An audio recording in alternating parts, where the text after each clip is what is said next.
তোমার ফেসটা কি খুব অয়েলি, কোনো কনসিলার কি তোমার স্কিনে যাচ্ছে না? আমি কিন্তু তাহলে তোমাদেরকে একটা ভালো কনসিলার দেখাবো। এনেছি পুজো স্পেশাল কিন্তু এনেছি একটা ভালো কনসিলার। দেখে নাও, মালিওর রয়েছে কিন্তু এই কনসিলারটা।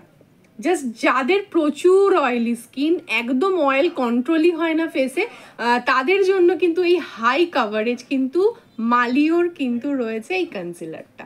জাস্ট 349 রয়েছে এমআরপি, 285-এ কিন্তু তোমরা দেখো। এইটা হচ্ছে কিন্তু সেই লং লাস্টিং মালিওর। আমি একটু শেডগুলো তোমাদেরকে দেখিয়ে দিই। জাস্ট অস্বাভাবিক কিন্তু কভারেজ রয়েছে, জাস্ট দেখলেই তোমরা বুঝতে পারবে। এইটা কিন্তু পুরো ন্যাচারাল লুকের মধ্যে যাচ্ছে। যাদের কমপ্লেক্সন একটু ফেয়ারের মধ্যে রয়েছে বা খুব ফেয়ার রয়েছে, তারা কিন্তু এটা ইউজ করতে পারো। আমার কাছে আইভরি, বেজ, ন্যাচারাল এই তিনটে শেড আমার কাছে কিন্তু অ্যাভেলেবেল হবে। আরেকটা শেড আমার কাছে অ্যাভেলেবেল রয়েছে, সেটা হচ্ছে ন্যাচারাল বেজ। ঠিক আছে, একটু দেখিয়ে দিই তাহলে তোমরা বুঝতে পারবে। দেখো, এটা কিন্তু অনেকটা সেকেন্ডের যেটা ইউজ করছি সেটা কিন্তু অনেকটা কিন্তু যাদের খুব ফেয়ার স্কিন তাদের কিন্তু যাবে। তো এইটা কিন্তু তোমরা পেয়ে যাচ্ছ একদম 285-এ অফারে কিন্তু দিচ্ছি। যেহেতু সামনে পুজো রাখি রয়েছে, তার জন্য কিন্তু প্রচুর প্রচুর প্রচুর ডিসকাউন্ট চলছে। তো তাড়াতাড়ি করো।